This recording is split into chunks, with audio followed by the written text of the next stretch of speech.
Why do I stand up here? Anybody? To feel taller. No.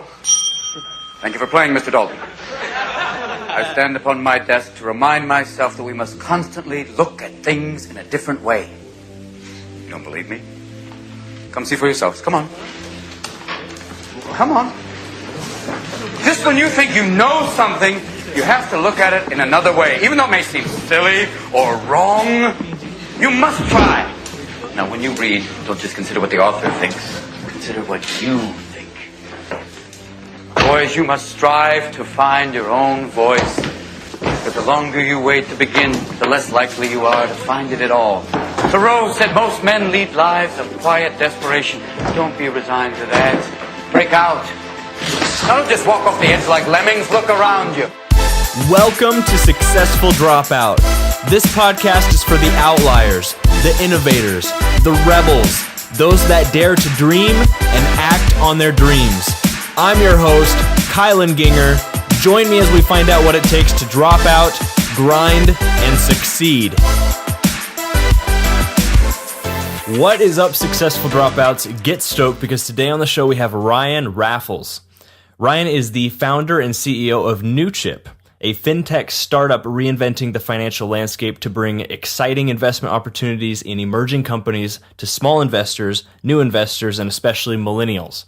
He created Newchip as a way to make wealth and investing more accessible to the masses, while also specifically targeting people his own age, which are millennials. So Ryan, that's the intro I have for you, man, but tell us a little bit more about yourself and what you do.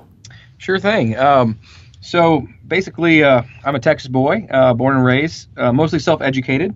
I've actually had 2 dropouts in my life, and I'll go into a little bit more detail a little bit about those.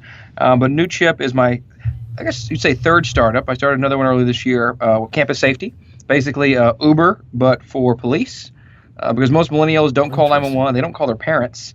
So why would they call the police? So I said, okay, what if we built an app that lets you call the police via geolocation? You connect your information into it, everything about it, and then you can Snapchat the police through it, and you can also text the police. All the ways that you as a millennial like to communicate, but with the police. Plus, if you call 911, there's like a 2 or 3 minute lag because the dispatcher has to relay all that information to an officer who then has to find the location. He has to type in his GPS. I mean, it's just a huge mess. So we just built it automatic. You press a button, just like Uber, police 5 minutes away. So that was my second company. I had a quick exit from that one, about 45 days. And then I started Newchip. Newchip's been kind of like my pride and joy this last year. It's been a little bit to get together because everybody told me this was going to be like a $4 million, $10 million startup. So I've been doing pretty well with just a couple $100,000 I've raised. So I cut our initial funding down. Don't anyone ever tells you need to be a lawyer, just study law. I worked 5 years in lobbying without any legal degree. I've written, bills for the state. I've written stuff for the city and gotten them passed just from studying law. And then, people told me that our legal bills alone were going to be $1 to $2 million. I got it down to about $25,000, $30,000 by doing most of the work myself and researching it, and then reaching out to the people will tell you, like, don't go for the lowest, cheapest lawyers. Go for the best. The guys that charge $500 or $1,000 an hour, because they're the guys that are passionate about what you're doing. And they'll give you free advice. I literally reached out to the top 4 or 5 lawyers in the industry, and I was able to hire them after several months because I was working with them for free. And they really believed in what we were doing and believed it would help the industry they helped build. So, wow. Me, let's see. I guess I'll start the story now a little bit.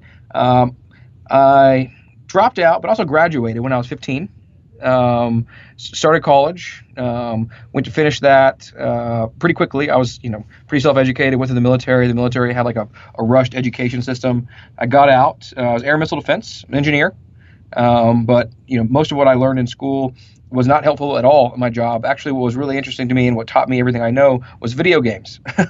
So when you're designing weapons and firing missile systems, it's literally a giant video game. And then designing systems, playing Battlefield and learning how humans actually interact in war, that helps you actually design weapon systems more than any kind of mathematics.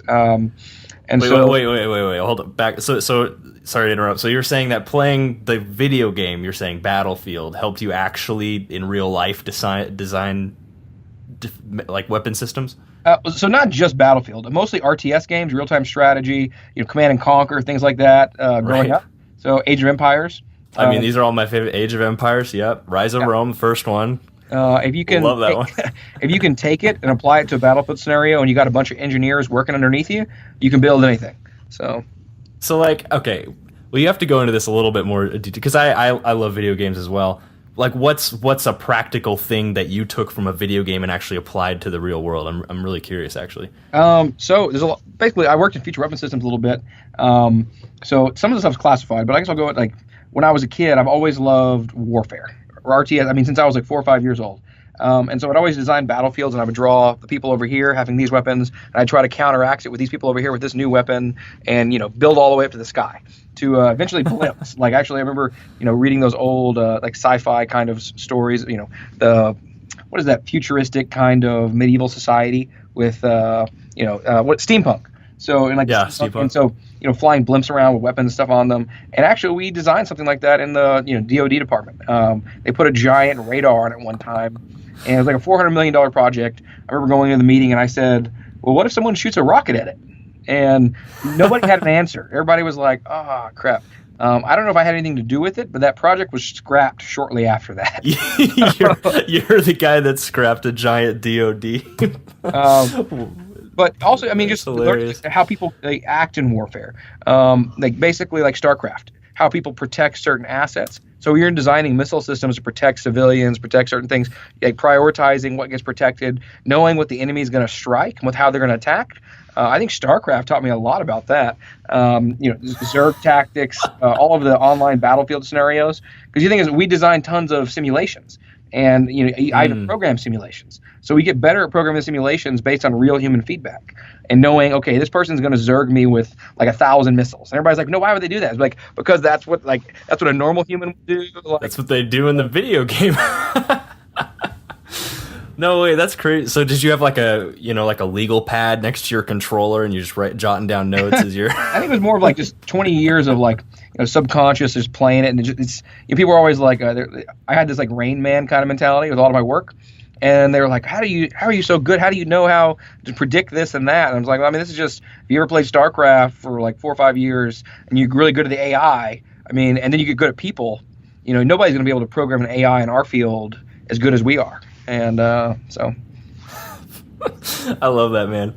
Really interesting. Okay, so sorry I interrupted. Kind of continue your story there. So you mentioned you dropped out of, or you graduated. You said you graduated and dropped out at the same time in high school. So basically, I dropped out of high school at like 15. Okay. And then, like in Texas, they require you to drop out first before you can test out. So I dropped out. I see. Out. And in Texas, it's funny. It's actually the test isn't I think it's a 9th grade education level. So I mean, it's super easy. But if you go to actually like 12th grade, it's actually really difficult. And so you might as well just get like your GED or test out and then go straight to college. Actually, so why did you make that decision then? I mean, most people tend to finish high school. So, why not you? Well, I was actually working. I've worked since I was about 10, 11 years old. I grew up in a, not the best household. My parents weren't rich. We weren't too poor, but I mean, we had bean sandwiches a lot of the time. I don't know if you've ever had bean sandwiches, man. Yeah, bean I love them. them. Best. And so, I'm working since a young age, and I thought, okay, I want to get ahead of everyone else. Because the thing is, I was smart. I, gifted and talented. I was really smart, but I had to work, and I couldn't do all my homework. I just didn't have time to balance all of it. Some people do. I didn't. And so I said, okay, but I still want to get ahead. So I said, okay, if I drop out now, if I test out, then I can be working full time and go to college 2 years ahead of everyone else. And then I'll be able to go to a bigger college after getting stuff done here. Because I'll already have an associate degree from, a local community college. And then I'll go to a real college after that. And the grades and everything will actually count. So I did that. And instead of going to a big college, I went to the military. The military promised, because after working full time, 12 hours a day and going to college was terrible. I said, where were you working full time, by the way? So actually, I started working as a waiter at like 12 years old. And was that even legal? It wasn't legal at the time, but I had a beard, and so it kind of worked. There you go. You had a beard at 12 years old. Yeah, I'm actually the same size as I was in 7th grade. I haven't grown since then. I used to drink about 5 Rockstar energy drinks a day. And it's that caffeine, man. Stunts the growth. It stunted my growth. Or it shot me up, and then it stunted me. So I was like the biggest guy in the football team in 7th grade, and I just never got any bigger. So yeah, I started as a waiter, and eventually worked my way up to be the manager. And I was managing this like small Italian restaurant, doing everybody that worked for me was a lot older. And that's kind of been the story of my life. Everyone that's always worked for me has always been, 10, 15 years my senior. But I was working 12, 15-hour days, trying to go to college, and I just said, F this. I can say that online, right? Sure. I went to the military. They promised, test to the top of my, top 1%. They said, okay, we'll give you $40,000 if you go to Air and Missile Defense School, become an engineer, and that's cash up front. And I was like, yeah, give me that cash, and I'll go do whatever you tell me to do. So they sent me to school. I graduated a year early from that, and then went and did that for about 4 or 5 years. Got out. I had an Iron Man moment. I don't know if you've seen Iron Man. Like, he just realizes all the stuff he's building, everyone else is doing it. Like, we're selling the weapons in the Middle East to every terrorist in the world. That we actually do that. And so I said, okay, I don't want to work weapons anymore. And I got out and I got into lobbying. So I started helping veterans. College Credit for Heroes is one program I really helped in Texas. We basically helped veterans reintegrate into college, give them college credit for all their skills and tasks. It was a really big thing. We ended up getting the funding cut on it, though, because everyone loves veterans when it's really cheap, but when it actually starts costing some money, they're like, So did that. I'm city commissioner down here in Austin. I restarted college again just for another degree, and that was my second dropout, and I never went back after that. That was to start these, I had this issue of I take 27 hours, 30 hours in a semester, and then I could do well. And then when I went down to like 12 hours, I get bored. And I'd start wanting to build something. And I restarted my fraternity in college, so it died out here at UT. We got closed down for all kinds of craziness in the house back in 2008. And so I said, okay, I'm going to restart it. Get the alumni. We got a couple $1 million together and helped get that fundraise brought together, restarted it, built a whole new chapter, built it up. Actually, one of the other co-founders of my company, he basically he helped build that with me, and he came into this. But yeah, it's been a great ride. After about 3 years there, I ended up just dropping out of school because, I literally dropped half my class in the semester to get into involved in more city stuff, businesses. I'd be entrepreneurial. So I was like, I have this startup. I just couldn't enjoy class. I wasn't learning anything. It wasn't useful. I was also a self-learner, so I'd read the books and then I would never go to class, and then I would just take the test.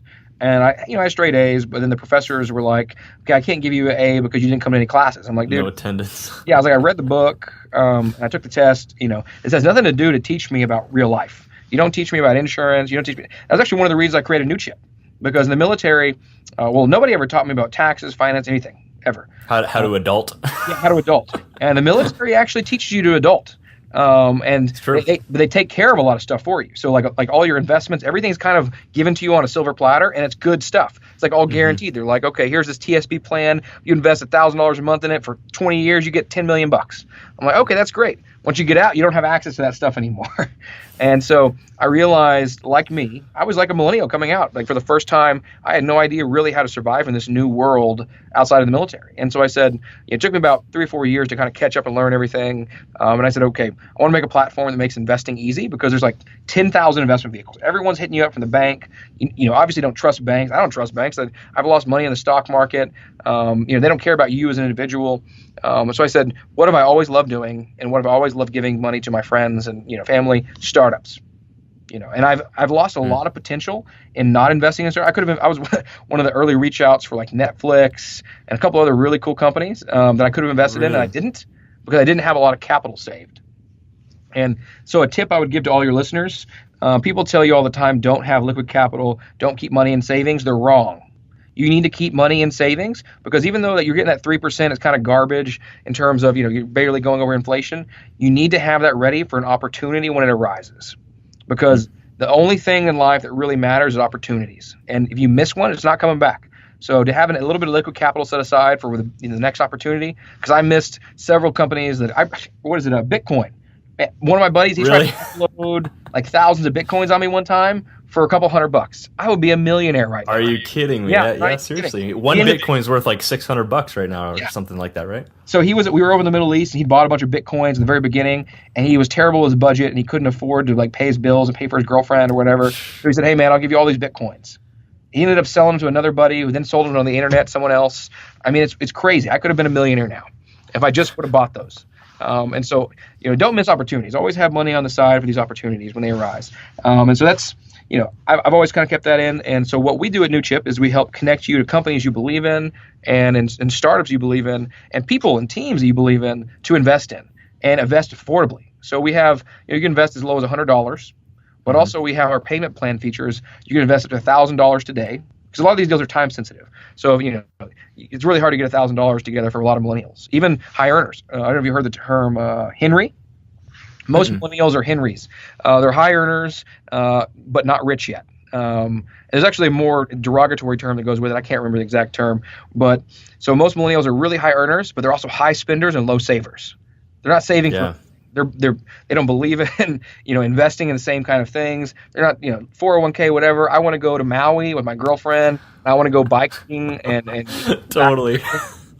And so we help them invest in the thing is millennials are high risk, so they need high risk investments because you're never going to make much money as a millennial investing in something that's like a 2 or 3 time return or even 6 or 7%.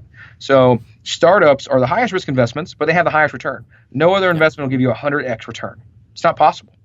And private equity, people have been doing it for so long, there's a game to it. So, and the game is pretty simple. You have to invest in a lot of things. So if you're going to, you have $1,000 to invest in 10 companies. One of those companies is going to do really, really well, and about 9 of them are going to fail, right? Or they're just not going to make you back money. Interestingly enough, this market, because of all the due diligence and everything that goes into play before we even list the deals, so in the UK, it's been around for 5 years, 87% success rate, 87%. In the US, we have a 56% failure rate. These companies in the UK are twice as successful as the average American company, and that's because of the due diligence and the crowd and everything kind of coming together to invest in these companies. Because, you probably have a friend that has a startup. He's came and pitched you an idea. He's like, hey, man, I need some money. It's this cool idea. Give you an idea. And he maybe sent you like an email with some stuff. It was kind of sketchy, but like he's your friend, so you send him some money, right? Totally different process. We have videos. It's all like Kickstarter and crowdfunding with like actual final approval by the SEC. So literally you have to have a full business plan. The numbers have to be legit. Everything has to be verified. And then you need to convince a lot of people to invest a little bit of money in you. And so that's a lot of due diligence, a lot of public exposure. The frauds, the fakes, the phonies, they kind of get exposed. Yeah. Really, really interesting. So was your first entrepreneurial kind of startup, was that campus safety then? Actually, no, I never really tell this story. My first entrepreneurial startup was when I was 17. I was with my my girlfriend, and this is back before people sold textbooks online. So we were one of the first textbook resellers. We would drive to college campuses, Goodwills, and stuff like that. Scan the books. Buy all these books for like $1 to $5 a piece, and then flip it for $100. I mean, we were making so much money. It was insane. I had no idea how to scale it though at 17. I was still in the military at the time. I was doing engineering work. We used the money to get a condo and travel, and it was great. Like a lot of millennial entrepreneurs, they get their first success and they just blow all the money. Right. Biggest lesson for me, because then when we split up, I ended up just giving her the company because it was too much of a legal issue. But that was my first company. It doesn't sound like much, but it's the only company I've ever made 100x returns on every item we sold. Because literally now you go on online and Amazon, it's full of Amazon or textbook resellers. Yeah. But we were one of the first back then. There was like maybe 6 or 7 of us, and people just trying to own the market. Just going from college to college, sitting outside. Hey, give me all your books. I'll buy them for $5. That's insane, man. Okay, and then what was your next startup after that? The next one was, I consider it my fraternity because it's from the ground up. We had a ton of funding. Raising millions, yeah, seriously. Yeah, and so the one lesson I learned from that was money can't fix character issues. Like with the team, it's all about the team you build things together, because I made some sacrifices in who I brought in the early team because I needed help. So my early brothers I brought in, some of them weren't up to snuff. Some of them just were all talk. I never really had time to test anyone, and we had tons of money. And no matter how much money we threw at it over the years, we still had issues. We were spending $50,000 on Rush, and and I had to come in even after I left and dropped out, I was gone. I had to come in for like a week and save stuff. They're like, hey Ryan, we spent $50,000. We got like one pledge, and I was like, what? That's a lot of money. I was like, here, give me $5,000. I'm gonna just throw a good party, and we'll get like 10. And that's what I come in and do. So the character matters, huh? Yeah, the founding team is the most important thing, and testing people. Never be afraid to test people and ask for resumes, get to know people, references, because people. I've learned a lot about this day and age, and this is for relationships too. A lot of people are all talk. And a lot of people are willing to listen to words more than actions. I don't know what happened in our generation. We were told to believe everything we said, or in the movies, and it's all kind of wordy. But before us, our parents and everyone before us, they looked at actions. Like my grandparents, my parents, they said, okay, like how are you acting? Because I don't care what you're thinking or what you're saying, it's what you're doing. But I've noticed a lot with this generation is everyone's talk. I posted up this millennial. I'm in a lot of millennial groups online. I was looking for some social like growth marketers and some people for the team, and I got hit up with like 50 people, and it's hard to delineate who's like real or not because they're like, I have 1 million followers, blah blah blah, and like I can be a brand ambassador. And I'm like, oh cool. And then I actually like check into them, like you don't have any followers, and then they just ghost, and I'm like, what? See ya. Yeah, was this like a scam? Like Oh man, yeah, I read something great the other day, and it was when you interview people, have the interview process be as much like the actual work that's involved in being a part of the company as possible. And I just thought it's a brilliant way to test it. If it's possible, depending on what your company is, to do that. But I'm curious, when you hire people when you've hired for your various ventures and companies and stuff, do you prefer dropouts versus people that have a degree, or how do you think about that? Actually, I can't stand people who have degrees. It's one of those things. I'd prefer someone that dropped like self-made than any day of the week, because people come in, especially like fresh out of college, they come in and they have this entitlement issue, and us millennials, we're already entitled. So to add in there that I'm entitled because I have a degree from such and such college, oh man, it's already hard to work with. Because I have people try to tell me how to do my job. I'm like, I'm your 10 years your senior. You're an intern. You have no idea. I'm here like teaching you how to do your job. Your business 101 class didn't teach you how to run a business. So I actually prefer, dropout people like that have went through a lot of stuff in life and just self-made or self-taught. That's my number one preference. It's hard to find it because a lot of those guys that are actually pretty successful. Yeah. And the guys that aren't successful, it's because they haven't found the right thing yet, or they don't believe in themselves. So really, like there's a big confidence thing to it. And kind of a lot of people just don't even tell. I don't even tell people about my stuff because there's people with degrees. Often there's like a negative connotation, and like even people that it's just like, oh, you dropped out of this, or you didn't finish that. They see it as like a failure. They don't realize, because a lot of it's they had an upper hand in life. I saw this great comic the other day of what is it called? It's not, the word is not entitled, but whether you have a little bit of leverage and you're richer than most, and how to know whether that's actually what gave you a leg up, or whether you get the confidence and arrogance. Oh, it's because of me. I'm actually so great. So it's an interesting thing to look at. And mostly I've hired people. I think most of my team has degrees, but I'd say my CTO, I don't think he ever went to college, but he raised his first, you might have to get on him in a podcast too. I think he raised his first 10 million at 21, didn't even finish college. He'd be a great guy for y'all. He's just outside of the millennial range, but a lot of millennials look up to Gen Xers. That's like who they look up to. They're not going to look up to me. Everyone's going to think they're better than me. They can do it better than me. Like all my other millennial employees are like, oh man, I can do this job better than you. Right? But they look up to Gen Xers. So he'd be a great one for the podcast too. And so, yeah, I mean, it's something I look for in hiring. I don't discriminate against it. I definitely look at what people have done more than anything. I don't even look at colleges at all. It's just a check off the box for some people. But to me, it's what they've done. I'm looking for entrepreneurs. I'm looking for people that have started businesses, that have done it, self-starters. That's more than anything. If I could find someone like that, I would hire them in a heartbeat, because I need people like that. And there's this thing, and most people don't realize, and it's kind of advice I give out for all you entrepreneurs out there looking to start a company. Don't be afraid of starting. Literally, the only thing you can do is just start. Just start building and just keep building. That's what you got to do. Keep moving, you stay alive. The moment you start moving, you slow down, you start questioning things, that's when you die. Go out, sell, pitch, build. And with teammates, put everything in contracts. Literally day one, as soon as you have an idea, put it on a 1-year vesting agreement. Look up. You don't know what a vesting agreement is? Google it. Basically, there's no ownership made until you've been together for a year. There's a 3-month honeymoon. You won't know a real person at all until you work with them 3 months. And then you're going to have a ton of fights, and then it's either going to work or it's going to fall apart. And so after that 3-month honeymoon, if you make it to 6 months, you'll have another fight. Won't be as bad. Keep going. If you make it to a year, you can partner for life. And that's when your ownership comes in, and it's good to go. And if they leave, you don't have any issues. I've had issues, I didn't know much about vesting agreements in my second company, and we had all kinds of issues with equity because we vested people on shares early, and we couldn't get them out after that. And just, you had to buy them out, and it's expensive.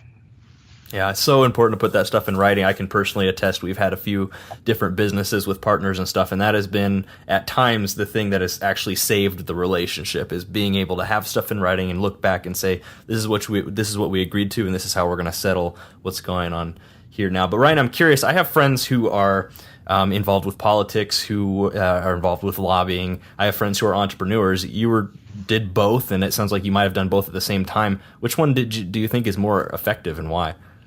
Let's see, entrepreneurship or lobbying? Is that the question? Yeah, just because I hear there's people that want to make a big difference in society and change the world, and then those people can, a lot of times, they decide to be politicians or entrepreneurs. And I guess from you who's done both, which one do you think is more effective? I think there are two people that work hand in hand, because entrepreneurs, we're the ones that pay the politicians to write the bills, and politicians, they always start idealistic, but they have certain goals in mind.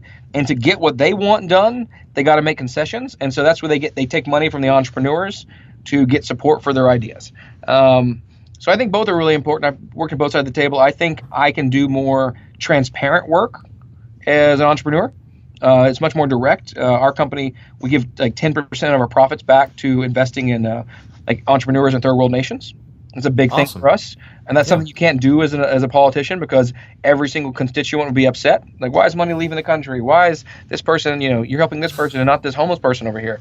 I'm all about empowering people to work and empowering people to make their lives better. And that's what I want to do with my company. That's what I actually took a year off, after I dropped out of college here, to go to China and do crowdfunding there, help build schools and teach. And I did some really cool stuff there. And I learned a lot about myself and what I want to do, and empowering people is a huge part of it. Because if you can empower one person to empower others, that creates a chain effect, and it just grows. As a politician, you're often just taking money from one hand and passing it to another hand, and you don't really empower anyone. And I'm not hating on the current state of our democracy or anything like that. I'm actually a moderate. I have no idea which way we're going. I know Trump's going to be good for at least for me and my company, because of less regulations, but I don't know what's going to be good for someone else. And that's the whole idea of taking money from someone else, or taking power from one person and giving it to another.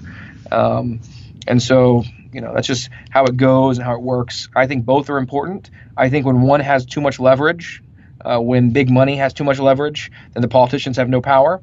And then when politicians have too much power, entrepreneurs get screwed. And I think we're in a golden age of entrepreneurship right now. Millennials are dropping out of jobs like never seen before, and they're all starting their own companies, because that's what made America great. Most people don't realize this. I like to tell this little story.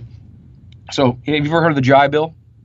Yeah. Oh, yeah. So the GI Bill built America. And you're probably saying, what? How did it do that? After the World War, the GI Bill gave regular, everyday men and women, for the first time in hundreds of years, the ability to go to college and start companies. Most of them went to college for a little bit, and then they became entrepreneurs. As soon as they learned a little bit of skills, they became entrepreneurs. That's why a lot of your grandparents, they might not have finished college. They might use the GI Bill and then use about half of it. And then they learned what they needed to know, and they went and became great. They started businesses for their families. They built something. They were able to get loans from the military. The GI Bill helped fund them through learning, and help. Actually, some people went to college just to get the money from the GI Bill so they could build their businesses. That's what I did. I saved a lot of money and put it in my business. And so, I don't know. That's something that's really core to who I am as a person, and it's core to America is the ideal of entrepreneurism. And we have this whole generation now that's dropping out. They're quitting work after 6 months, becoming entrepreneurs, and they're hungry for it. They're tired of working for the man. They're tired of getting screwed over. They saw their parents get screwed over. They don't want corporate jobs. They want to be a part of something, and that's something we try to aim for, and that's our whole goal at Newchip, is to give them the ability to be a part of something. It's their turn. We have a couple different mottos and slogans. We're really trying to hone in on one, but "It's your turn" is one of the ones I really like right now. I think that's turn. That's the voice of a generation. It's finally the millennials' turn to take over, and as everyone else is passing down the reins, we're the largest generation in history. We have the most insight into consumer products. If we pick a consumer product and we go behind it, it's going to excel. It's $1 billion brand. And so we have so much political capital and consumer capital. It's just not directed at things. And so what we're trying to do is direct that into other startups, into other entrepreneurs, other millennials, and support each other as our families did and communities used to do. So, Ryan, you've built several successful businesses. You obviously have a knack for coming up with great ideas that are world-changing yet also lucrative. In your experience, what advice would you have for people listening on how, and aspiring entrepreneurs, on how to come up with a great idea for a new business? Well, I mean, if they want a list, they can email me. I have a list of about 2,000 of them. I send it out all the time. It's really about execution more so than ideas. Just taking something and doing it well. The first thing is find something to improve it. It's really hard to invent new things, but find a process and improve it. If you know who Marcus Lemonis is? No. Billionaire. He's The Prophet. It's a TV show. It's about him as a billionaire going out and saving small businesses. And so he has a 3-tier method: people, process, product. And so if you get those 3 things down, you're good to go. So if there's an issue with the people, your team, or an issue with the product or the process, that just breaks down a whole company. But if you can figure out how to make them all 3 work together, no matter what you're doing, it's going to be a great company. If you got the right product, the right team, the right process in place, you're good to go. And so what's really important about that is looking for existing companies and seeing where you can automate the people part. Where can you cut them out to make money? Where can you change the product and make it better? Where can you automate a process? That's really some of the 3 core tenets of making a great idea into something big. And then finding the other 2 parts. Once you have one part down, you have a great new process, find a great team, and then build that product together.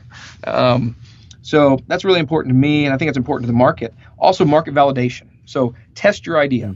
I've known a lot of entrepreneurs. I knew there's this app out there. I don't really use it, but it's like where you can kind of like FaceTime with the whole world. You know what it is? FaceTime with the whole world. Are you talking about Periscope? Periscope, yeah. So my buddy, he made Periscope before it was Periscope. Really? But it failed, totally failed, because he wanted to do what he liked and what he thought he would use, and he didn't listen to the market. I told him, I said, you got to market survey, you got to test it.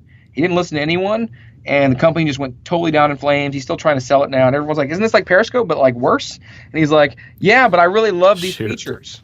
And so market testing, everything's important. So often it's not, I don't know if you saw the new movie, The Founder.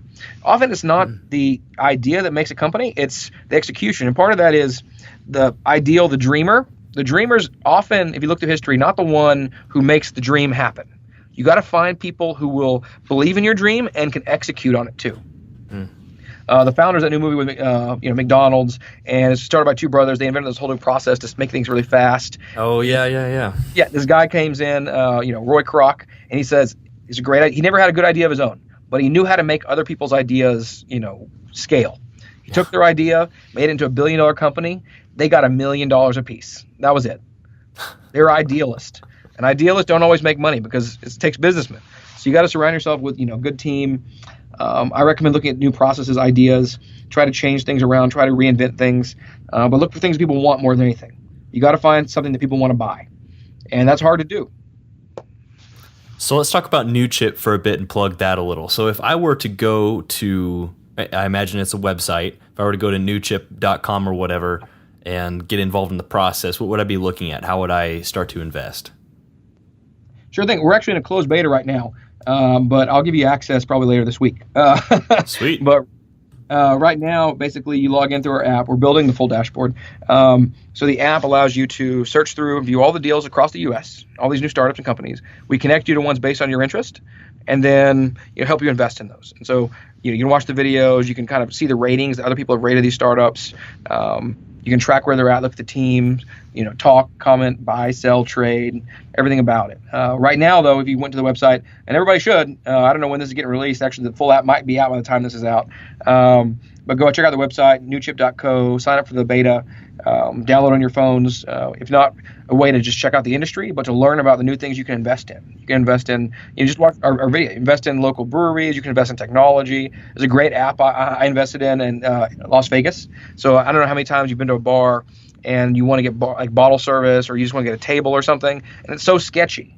It's always really sketchy. Prices are kind of sketchy. And they came with an app. They automate all of it. They basically build the floor plans for the bars. It's like, you ever go to Alamo Draft House, you can pick your seats. You can go on this app and figure out where the tickets are to the bars, the events, who's playing. You can, get a VIP table. You can order the services, all without all that weird sketchiness. And that company's blown up. So that was a company I invested in. Tons of others. These aren't the world-changing Facebooks yet because they're so early, but they're like on the way to being it. So if I were to put in $1,000, can I invest it all in one company, or can I diversify, or do you automatically diversify for me, or all those options above? So you can put it into one company if you want. I recommend, if you're going to do that, put like $10,000 in and diversify it into several companies. Even though there's about an 87% success rate of the companies, I'm a big believer in diversification. Invest in several companies. That way, if one company, because you might even have so some of these companies, you might have a buyback option clause where within 6 months the company buys it back for a 5-time return. So you put $100 and you get $500 out.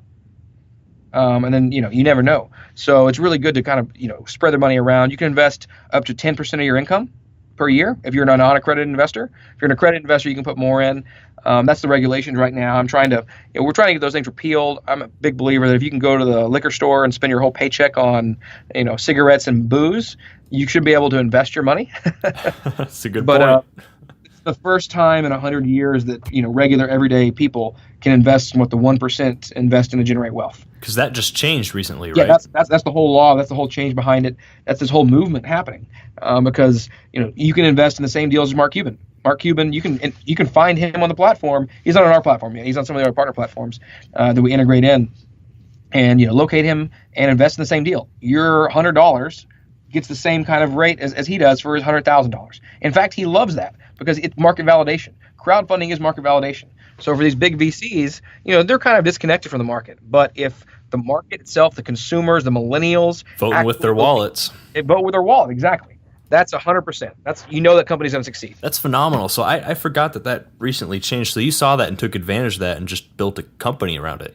Yeah. So part of so what I realized, I was originally going to build a platform, and then I realized that there was a lot of platforms in the space. There was about 25 to 50 coming out, and I said, how am I going to compete with these guys? They have about a year runway on me. They've been trying to plan this out, and I said, wait, it's going to be really hard for them to market to a national audience, every single one of them. So I said, what if I just become an Amazon? I plug all their deals in, and then I market all of their deals to the national audience. Wow. So are you the only company right now that is doing that? I mean, you should explain that a bit more. So we're the only one in the U.S. We're the only aggregator in the U.S. There's one in the U.K., and they're called Offer. They're a great company, but they don't really know they don't understand the millennial market. Everyone's focusing on these accredited investors, trying to put stuff together for them. Accredited investors don't care. They're the old guys. They want to vet the companies personally. Typically, the company CEOs kind of find them already and get them to come onto the platform. So what we're looking for is we want to create an investment tool for millennials nationally, connecting them to all these deals, and then give them the tools that millennials want, that they can bridge the gap for, and that we market towards. So before your platform, which you described as kind of an aggregator, what would it look like for me to invest in these companies? I mean, what would I have been doing before? So you would have to go register for all of these platforms individually, and then search them to see if there's a deal you liked. And so imagine getting 50 emails a month as they launch new deals and having to manually searching all these platforms. So we consolidate all the deals into one, and you register for us. And when you want to invest in a deal, you've decided on it, then you register for them. We plug their data in. It's back and forth, and you manage your portfolio with us. So you're really not like an invest in startups aggregator. You're like a platform aggregator almost. Exactly. We're a platform. We're Kayak. Yeah, Kayak. Yeah, we're the Kayak for these platform investments, because investors hate emails. They already get hundreds every day. So if we can lower their emails to one email and give them the startups that they really already want to target, because these platforms, they launch about 5-10 startups a month. That's not enough for an investor to waste his time to go look through all of them. So we consolidate hundreds of them together into a single one. Interesting. So right now you guys don't have any competition. You guys are the only ones doing this? Yeah, in our space in the U.S. We're the only ones. There's one company that's kind of thinking about it. They haven't really decided about it, but they also have terrible marketing. They don't know what they're doing. They're also thinking about trying to target it for accredited investors. Nobody's really thinking about it in the way of targeting millennials. And the way I see it, and because everybody's thinking millennials don't have any money. And I'm like, millennials have a lot of money. Together, individually, they might not. But together, all of their $100 count. Yeah. So campus safety, I want to learn a little bit more about that. Is that still going on? Is it still around? Yeah, check out campuswatch.com. So it's a great little app. Basically, we're launching at a bunch of different schools right now. I've already kind of exited the company, but the CEO's one of my fraternity brothers. He came in, bought the whole company out. It's kind of leading it. Big believer in campus safety. I started it. I was in the University Area Business Board, and I've been pushing for safety initiatives for years. We have a street right next to our college called Guadalupe. And it's called the Drag because like hundreds of homeless people live there, and they're all drugged out, and they're all trying to like rob people all the time. It's really bad. It's a huge crime. Shoot. And so this girl, she was raped and killed by one of these homeless people. And stuff, we have like a stabbing like every quarter almost. And I've been fighting for safety for a long time. So I said, okay, like I got to do something about it. I've tried the politics side. It hasn't worked. I can't get more funding. Nobody wants to do anything about it. So I said, okay, let's get together some engineers. Let's get together some friends. Let's put something together and make it safer. And I said, millennials, they want something that's used like what they use already. So UI UX is huge for me. That's one thing I'm really experienced with, and that's what we've really brought to Newchip is, and that's what millennials want, is a user interface and user experience that really matches what they're used to. So we built it off of Facebook Messenger, Uber, and Snapchat. Integrated all that into one cool platform. Also based on everyone looking for ideas. Remember, not all ideas are unique. Take something and you're the Uber of this. You're the kayak of this. Find a way to take an already successful model and apply it to something else to make a better model. It's interesting. I've seen that, and I've heard a lot of people get flack for that sort of thing. Like I know right now there's a lot of startups in Silicon Valley and all over the U.S. where they say they're the Airbnb of X or the Uber of the X industry. And so there seems to be two schools of thought where on one hand, and Peter Thiel tends to be the champion of this. If you've ever read his book 0 to 1, you invent something completely new, a completely new technology, for instance. You literally go from 0 to 1. And on the other hand, you're just improving on something that already exists or doing it better or differentiating. And I'm kind of personally at a crossroads right now. I exited a company last year and we're in a process of moving and kind of entering into a new season right now. And I'm looking at kind of what is the next thing? What should I build? So I was just wondering, what is your opinion on that? I guess you kind of understand where I'm coming from. Yeah, no. So you're asking about basically, should I build something new or should I build something that's already been built or work with that model? Yeah. I guess. So I would say a little bit of both. It depends on your risk tolerance. So I would say entrepreneurship isn't for everyone. The question I ask every entrepreneur is, are you willing to risk everything? Are you willing to risk your relationships, your money, your house, your entire life? Like in building Newchip, I lost everything. I sold my house. I sold my car. I put everything I had into it. I sold I lost my best friend that I originally went into business with here. Everybody has those hard telling stories and things like that, but it's true. It happens. You got to be willing to lose all of it for a dream. And if the dream's not powerful enough to take you there, like if you really don't believe in it that much that you're willing to lose everything, then it's not the startup for you. So that's really the delineator between any idea. Is this so big to me? Is it so important that I'm willing to lose everything? And don't just think about it by money either. Some people are like, oh, but I just want money. So I was like, okay, if the money dries up, will you still push through to do it, right? So I think that to millennials, social impact's a big thing. So I try to build that into all my businesses. And in this one, we give back 10%. And at the end of the day, I know, we might not ever be $1 billion company, but I'll know we'll have helped and changed a lot of lives. Yeah. Are you okay to go to the top of the hour here, or do you need to go soon? Oh, I'm free. Yeah, I have a thing in about another hour. But other than that, yeah. Okay. What would you consider to be your worst entrepreneurial moment to date? My worst entrepreneurial moment to date. How I handled the fallout of my first co-founder I started this company with. We were best friends for about 5 years. We really, neither of us knew. We started another company together while building this one, and we never did business together. And it was difficult because every moment I'd had about 10 years in business, and she was fresh out of college. And she went to one of the top universities in the world. Brilliant, everything was amazing, but she never believed. I was CEO, but she never believed like that I valued her as much as she was. Because she didn't have experience. And I think a lot of millennials feel that. They don't feel respected. They don't feel like their experience matters. But and I would say it all the time, and it was kind of hurtful. Like, your experience doesn't matter. You don't know anything yet.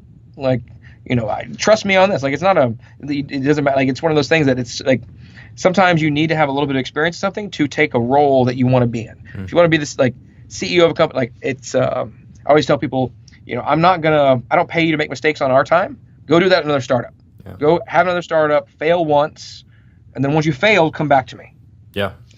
That's really important to me, that people have failed before, because that's where you learn. Absolutely. And because we don't have time for failures, for you to fail on our time. We can't pay for that. We can't afford it. It's just a startup. And I think that was something that I didn't learn until after that time, because we almost failed together. And but she ended up leaving, and I ended up, we'd built the whole thing together the first couple months. And it was the hardest moment for me, because best friend of 5 years, business partner. I mean, we invested together. It was a huge thing that just destroyed that relationship. And it's probably the greatest regret of my life. It got us where we are today, and it helped me find my business partner here now and get here. But the road to success is paved on the bodies of everyone you love and every dream you have, because it's got to be like, to really take you there, you got to have something that oversees everything else. And what's got me here mostly has been my faith. I'm a very strong believer in my God and Christian. And I even tackle in business. Most people don't realize there's a lot of really good stuff on faith and business. Yeah. The whole idea of venture capital is held in, Proverbs. I think it's Proverbs 26. So invest in not one company, but 7 or even 8, because you don't know what's going to happen to your money. It's pretty simple. It's the whole purpose and the idea behind venture capital. Yeah. Like, literally, venture capital is they just throw money out to 7 or 8 good companies. They hope one sticks. That's it. And so, I mean, that was probably the most difficult thing I've ever done as an entrepreneur. And I've done some difficult things. I've lived on my own. I mean, this whole last year in starting this company, I mean, there was times where I didn't, have food. I actually Airbnb'd my place. After my co-founder left here, I couldn't afford the rent because we split everything together. So I lived in our office, and I Airbnb'd my place. And every day, and so I basically paid the employees, paid the rent, and everything based off of Airbnb.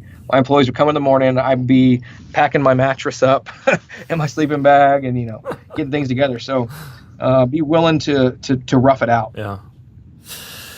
On the flip side of that, what would you say was an aha moment in your entrepreneurial experience? A moment where something just clicked and it changed the way you viewed things or your actions from that point on?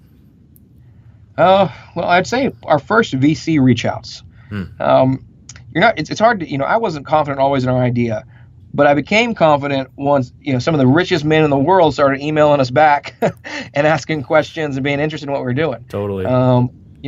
They might not have put a lot of money in, but for people like that to give time to what you're doing, give you advice, give you feedback, even reach back out, it really gives you a lot of confidence. I have a list of, a couple thousand investors that I've collected from other entrepreneurs. I put together myself, and, you might get a couple of hits from maybe 10% of them.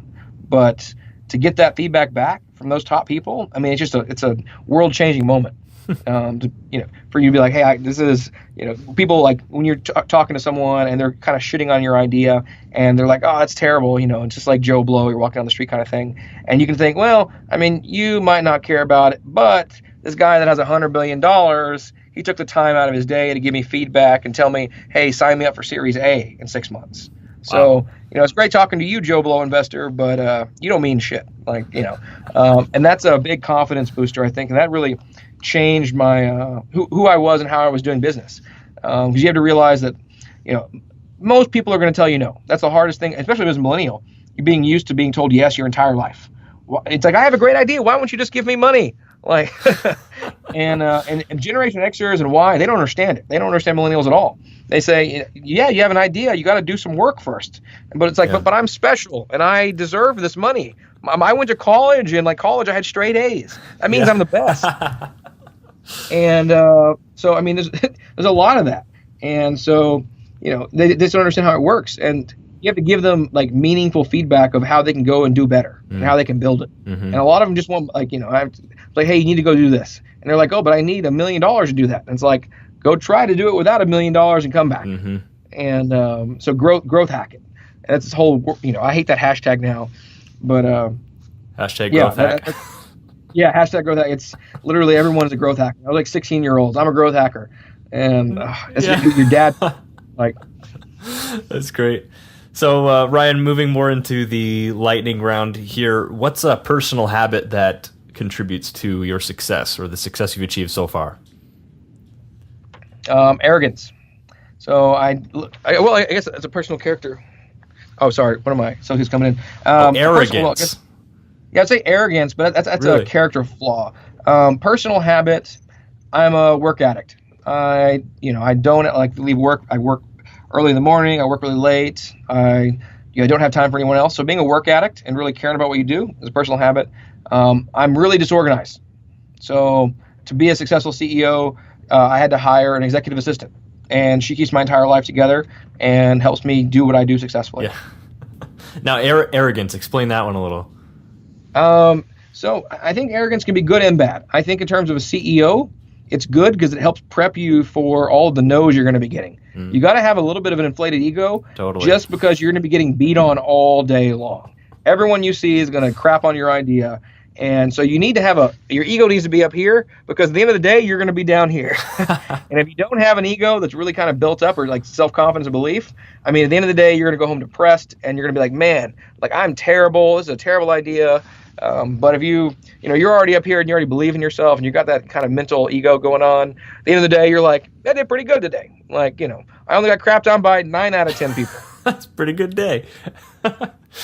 What percentage would you say that you're engaged in more thinking activities, and what percentage would you say you're engaged in more just doing action activities? I'd say about 30%, 70%. 30% I spend a lot of time, 30% thinking, doing a lot of action. Right now, it's because we're still doing the whole build and dev. Eventually, as CEO, you tend to migrate more to thinking and decision making. Yeah. And a lot of my time, even today, I didn't spend any time doing anything today besides thinking and decision making. Gotcha. Back and forth between all my teammates, different dev meetings, different regular meetings, met with my PR team, making decisions. That was my day all day today. Yeah. Part of that comes from doing a lot of stuff. Once you spend enough time doing and having experiences, you can make good decisions. Yeah. And that's kind of the lifeline of a CEO. Eventually, my job will be fundraising, and I'll be meeting with partners and stuff, and make decisions on the big end. Yeah. That's kind of how it goes. Do you read much? Or go ahead. I don't read much anymore, but actually I was going to say to all the entrepreneurs out there, everybody wants to be CEO. Don't do it. It's the worst job in a company if you like building stuff. The CEO's job is not to be the power-hungry guy that makes decisions and feels all good about it. The CEO's job is to make the really tough decisions about hiring, firing. It's the responsibility of a whole company on your shoulders, of people's kids being fed. It's the responsibility of, going out and bringing money in. That's your job, is to bring money into the company and fundraise. That's it for the first 5 years. And that's all you do is fundraise. You spend very little time really doing what you want to do, which is product development. And your team's going to hate you because you come in and you mix stuff up every time you come in. And they're like, hey, don't you need to go out and make some money? So there's a little bit of feedback to a lot of entrepreneurs out there.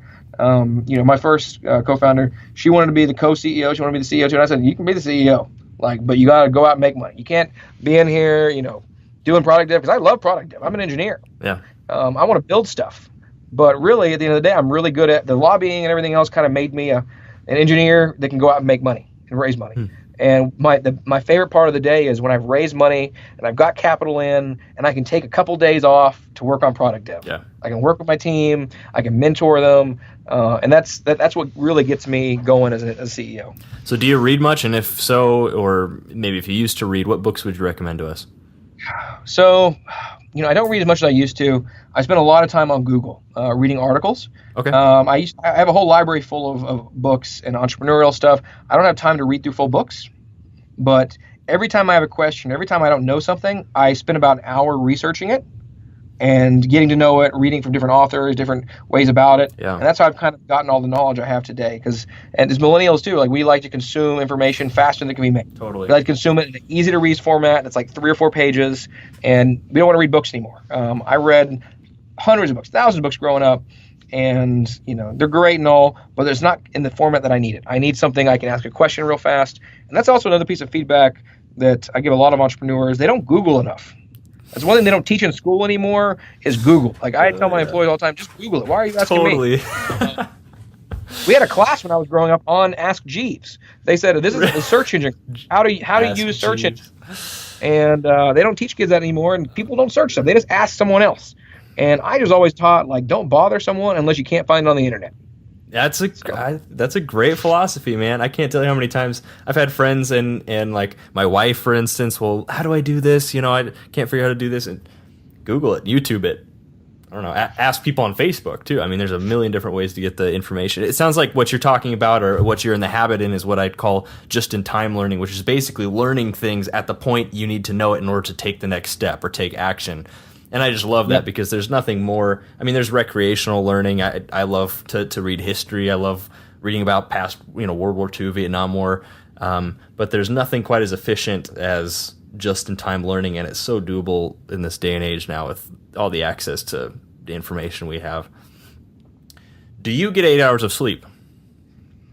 Rarely. I get my best work done late at night, 2, 3 a.m. Oh, really? And then some CEOs, like, there's one thing I like to call out is the 4-hour-a-day work week. It doesn't work. There's little capital factories, always little startup accelerators. People work like 4 or 5 hours a day.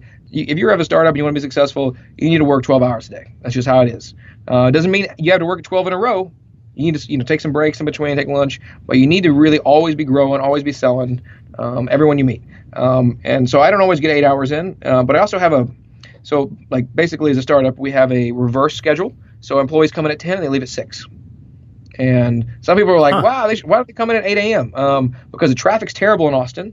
And so to get good employees that want to come in on time and be excited, they want to be able to not drive in traffic. Right. Also, we work late sometimes, and I trust my employees to, a good 8 hours in during that time, they get to spend some time with their family, they get to go home, and that whenever I need something work-wise, they put in extra work. And I get to sleep in because I work late, too. So it's really worked well for us. I'm a big believer in the 10 to 6. Just if not for anything but traffic's insane in Austin, and my employees, if it was at 9 a.m., they'd have to leave at 7. So yeah, no, it's great. Love it. It's innovative. Whatever works. Do you? How much Netflix do you watch? A ton of it. Actually, I watch every new show. It's interesting enough. People are like, how do you have time for that? Well, I work while I'm watching TV. So I'll just turn on the new seasons and I listen to it and take a break every once in a while. But it's like simple work. So I don't do complicated work when I'm doing TV. I do like growth hacking. It's hashtag that. Instagram, Twitter. I'm growing our following. I'm messaging people. I'm doing all the basic stuff that kind of just, the easy stuff. Yeah. While enjoying my shows. I've watched everything. There's actually a really good season I recommend right now. The Travelers. Excellent. Travelers. I'll have to check that out. All right, Ryan, we're getting down to our last couple questions here. I like to ask these questions at the end of every episode. What advice do you have for any of our listeners who are thinking of dropping out, but they haven't quite made that step yet? Well, my first advice is, can you support yourself financially? Ask that question to yourself. And if you never have, I know a lot of millennials that have, can do it and are already doing it. I know a lot that are thinking it's just that entrepreneur kind of ideal set. Like, oh, it'd be really cool to be a startup entrepreneur. It'd be really cool to live my parents' money and go to this old startup accelerator and sit on my laptop all day and have a cool idea and spend 6 months doing that. There's a ton of people. There's a ton of fakes. So I'd say, really, is it something you are willing to do? And can you do it without living on someone else's dime? Not saying that's a bad thing. I'm just saying that if you can't do it without that way, then you're going to be just a bunch of mess. It's just a shaft. Like, you're going to be upset about the system. You're going to go back to corporate life and hate things. It's a full-on journey. It's a full-on experience. You got to be 100% in it. You got to be in the trenches, willing to fight. Yeah. And on the flip side, what advice do you have, parting advice do you have for any of our listeners who have already dropped out and they're on their entrepreneurial journey, maybe a couple of years into it? Well, a little bit on the last thing too. I'd say, even though I said that, I would say drop out anyways, because it was going to teach you in life, especially you got a safety net. Yeah. I'm a big believer in just college is a waste of time. But people that have already dropped out and they're kind of like working and doing something, I would say just keep doing it. Like I said at the very beginning, literally shit's going to happen. Bad things are going to happen. You're going to lose everything. Like we went from $1 million to nothing at one point, like kind of thing. And so it's going to happen, but what's going to keep you moving is moving forward.